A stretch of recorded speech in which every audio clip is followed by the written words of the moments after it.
Continuing with Chapter 2 of Many Waters by Madeleine L'Engle. Lots of cool stuff has happened in this chapter, at least I think so. Sandy woke up alone, thinking he was at home, but he wasn't. He was in Grandfather Lamech's tent.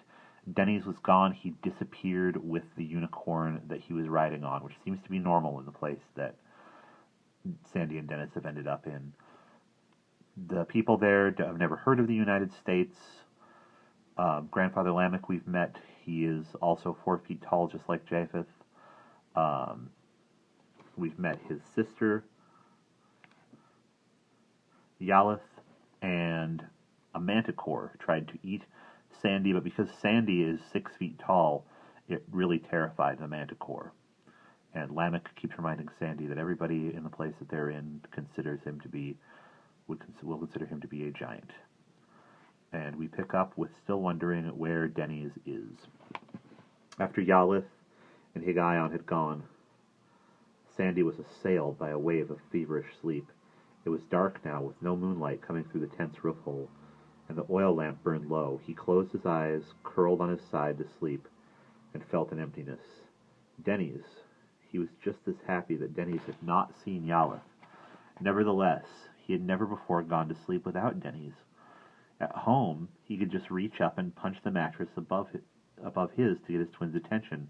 At scout camp, they'd always been in the same cabin, despite their parents' efforts to allow the twins to develop as individuals, never dressing them alike. The fact remained that they were twins. He did not know what it was like to go to sleep without Denny's. Higgaion came in and went to Grandfather Lamech, plucking something from his ear with his trunk and holding it out to the old man. Grandfather Lamech took it in his palm, a scarab beetle, glinting bronze in the lamplight.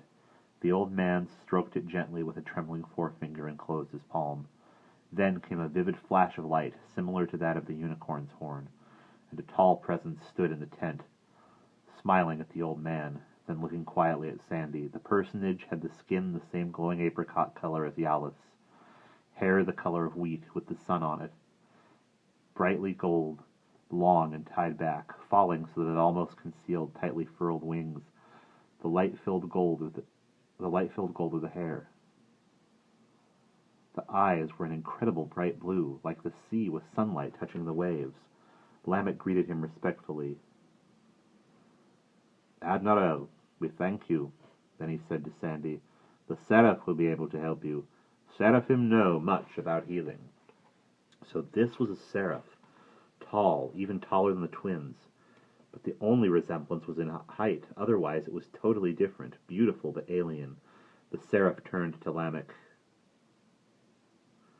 "What have we here?"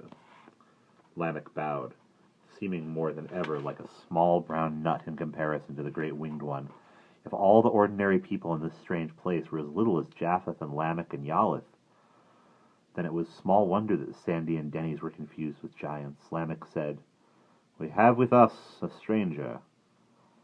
Admiral touched Sandy's shoulder, pressing him back down on the skins as he started to struggle to his feet. Lamech continued, "He is, as you can see, almost as tall as you are, but not as completely formed."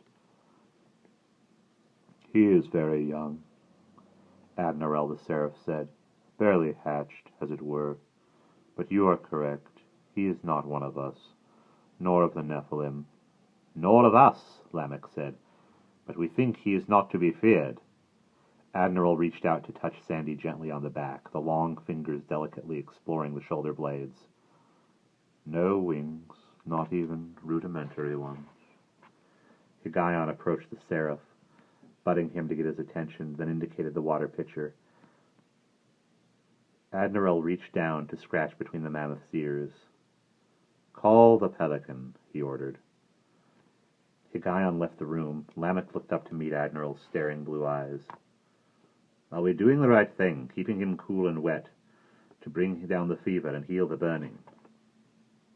Admiral nodded as the tent flap opened, and Higgaion returned, followed by a pelican, large and white and surprising. It waddled over to the clay water pitcher, opened its great beak, and filled the pitcher. Lamech asked anxiously, "The Pelican will see to it that we have plenty of water. It will take many trips to the well, too many for me now that I am old and Fear not. Olarid will see to it, Admiral was reassured. A pelican in the desert? Sandy asked, feeling that the great bird was part of a fevered dream. A pelican in the wilderness, Admiral agreed. He dropped to one knee and put his hand against Sandy's reddened cheeks.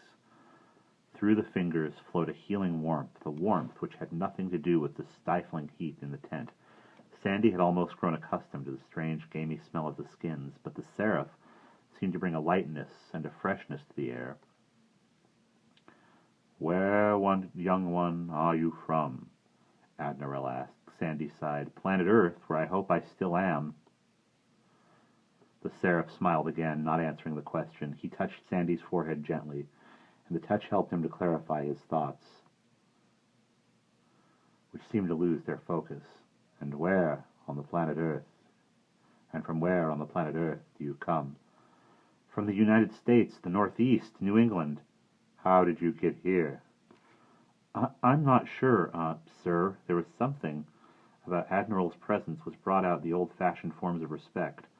Our father was working with a theory about the fifth dimension and the Tesseract. Ah! Admiral nodded. Did he send you? No, no, we... Denny's, my twin brother and I, it was our fault. I mean, we had never before done anything so incredibly stupid as to mess with anything of Dad's when an experiment was in progress, except we didn't realize that an experiment was in progress. Where is Denny's? Oh, please, Sandy implored, Grandfather Lamech explained. The brother, the Denny's, went out with a unicorn and has evidently been called back elsewhere. Japheth is looking for him. The seraph listened gravely, nodding at what Sandy felt was an insufficient and unclear explanation. Fear not, Admiral said to Sandy. Your brother will be returned. Meanwhile, Grandfather Lamech and Higgaion are doing the best thing for you in keeping your skin moistened. From a pocket deep in his gown he took out what looked like a handful of herbs and dropped them into the water jar. This will help with the healing, he smiled. It is good that you have at least some knowledge of the old language. But I don't, Sandy started. You have been able to understand and talk with first Japheth and now Grandfather Lamech, have you not? Yes. Well, yes, I guess so. Perhaps the gift has been awakened because you have not had time to think. The seraph's smile illuminated the tent. Admiral turned from Sandy to Lamech. When the cool night comes, wrap him in this.